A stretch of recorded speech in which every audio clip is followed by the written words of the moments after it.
विधान भवनाच्या पायऱ्यांवर सत्ताधाऱ्यांनी घोषणाबाजी केली आहे। एक अकेला मोदी सब पे भारी, गिरे तो भी टांग ऊपर अशी सत्ताधाऱ्यांकडून पोस्टरबाजी करण्यात आली। लोकसभा निवडणुकीवरून ही पोस्टरबाजी सत्ताधाऱ्यांकडून करण्यात आली आहे। यावेळी विरोधकांना डिवचण्यासाठी घोषणाबाजीही करण्यात आली।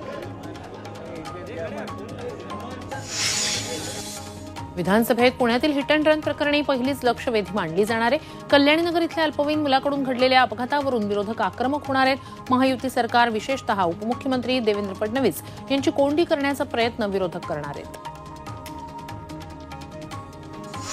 भाजप प्रदेश कार्यालयात उद्या दिवसभर चिंतन बैठक होणार आहे। सकाळी 10 वाजता बैठकीला सुरुवात होईल। बैठकीत उपमुख्यमंत्री देवेंद्र फडणवीस, मुंबई भाजप अध्यक्ष आशिष शेलार, पंकजा मुंडे, रावसाहेब दानवे, चंद्रकांत पाटील, सुधीर मुनगंटीवार यांच्यासह कोर कमिटीचे इतर नेते उपस्थित राहणार आहेत।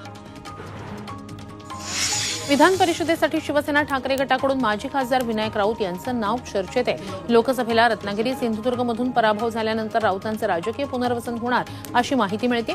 कोकणात पक्षाची ताकद पुन्हा वाढवण्यासाठी आणि राणे कुटुंबियांना जशास तसं उत्तर देण्यासाठी विनायक राऊत यांना संधी दिली जाणार असल्याची शक्यता आहे। शेकापचे जयंत पाटील विधान परिषद निवडणूक लढवणार आहेत। मवियाकडून ते निवडणूक लढणार अशी माहिती मिळते। माझ्यावर उद्धव ठाकरे नाराज नाहीयेत, तेही मला पाठिंबा देतील असा विश्वास शेकापच्या जयंत पाटील यांनी व्यक्त केलाय।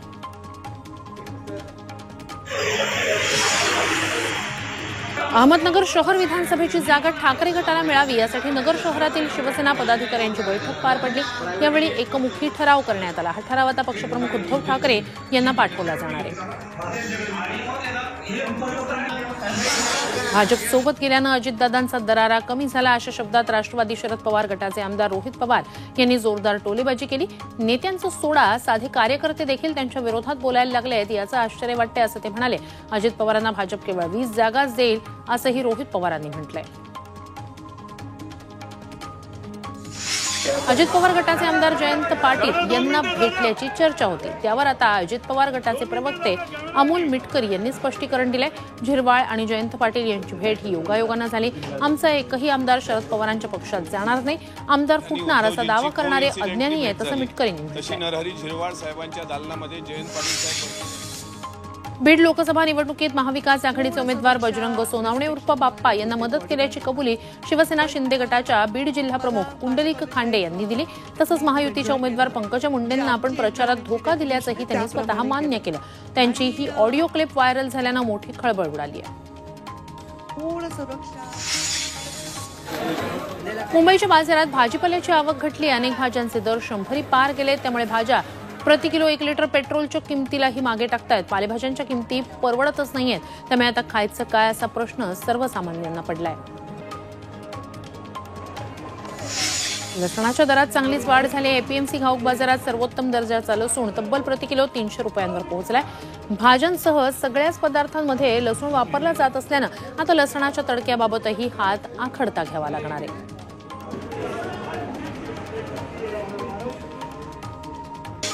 वाशिम जिल्ह्याच्या व्याड परिसरातील 40 ते 50 कृषी सोलार पंपांचं वादळी वाऱ्यामुळे नुकसान झालंय।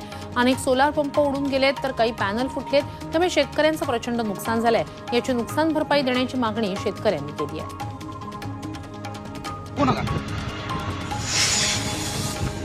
सोलापूरच्या मोहोळ तालुक्यात शेतकऱ्यांनी सोयाबीन लागवडीला पसंती दिली आहे। सोयाबीनमध्ये चांगलं उत्पन्न मिळत असल्यानं शेतकऱ्यांचा कल या पिकाकडे आहे। आतापर्यंत 3089 हेक्टरवर खरीपाची पेरणी झाली आहे। अहमदनगरच्या संगमनेर तालुक्यात दूध दरासाठी दूध उत्पादक शेतकरी आक्रमक झालेत। कोल्हार घोटी राजमार्गावर त्यांनी रास्ता रोको केला। शिवआर्मी दूध उत्पादक संघटनेच्या वतीनं रास्ता रोको करण्यात येतोय। शेकडोंच्या संख्येनं शेतकरी या आंदोलनात सहभागी झाले। नागपूरच्या काटोल उपविभागीय कृषी अधिकारी कार्यालयात दारू, चिकन ठेवून आंदोलन करण्यात आलं। काटोलमध्ये शेतकऱ्यांना अद्याप पीक विमा मिळाला नाहीये। विमा हप्त्यातही तफावत आहे। त्यामुळे आंदोलन करण्यात आलं। अधिकारी दारू मटण घेतल्याशिवाय काम करत नाहीत असा आरोप यावेळी शेतकऱ्यांनी केला।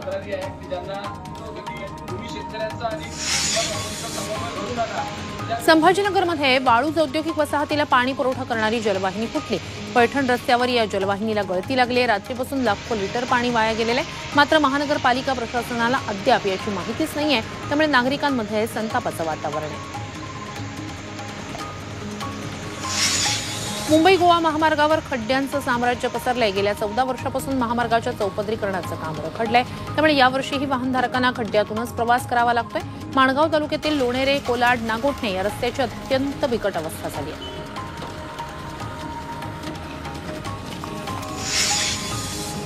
वाशिम शहरातील पद्मतीर्थकडे जाणाऱ्या पुलाची दुरवस्था झाली। पुलावर मोठमोठे भगदाड पडलेले आहेत, पूल जीर्ण झालेला आहे। थोड्याशा पावसातच पूल पाण्याखाली जातोय। पूल कधीही कोसळण्याची शक्यता आहे, त्यामुळे नवीन पूल बांधून द्या अशी मागणी नागरिक करतायत। आषाढी वारीसाठी जगद्गुरू संत तुकाराम महाराजांची पालखी आज पंढरपूरकडे प्रस्थान ठेवणार आहे। त्याच पार्श्वभूमीवर देहूमधील मुख्य मंदिरात फुलांची आकर्षक सजावट करण्यात आली। दुपारी 3 पासून खऱ्या अर्थानं पालखी प्रस्थान सोहळ्याला सुरुवात होणार आहे। संत शिरोमणी नामदेव महाराजांच्या पालखीनं नरसीमधून प्रस्थान ठेवले। आषाढी वारीसाठी निघालेल्या नामदेवांचा पालखी सोहळा हिंगोलीत दाखल झाला होता। हिंगोली शहरातील रामलीला मैदानात पालखीचा पहिला रिंगण सोहळा पार पडला। आश्वाचं पहिलं उभं रिंगण पाहण्यासाठी भाविकांनी मोठी गर्दी केली होती।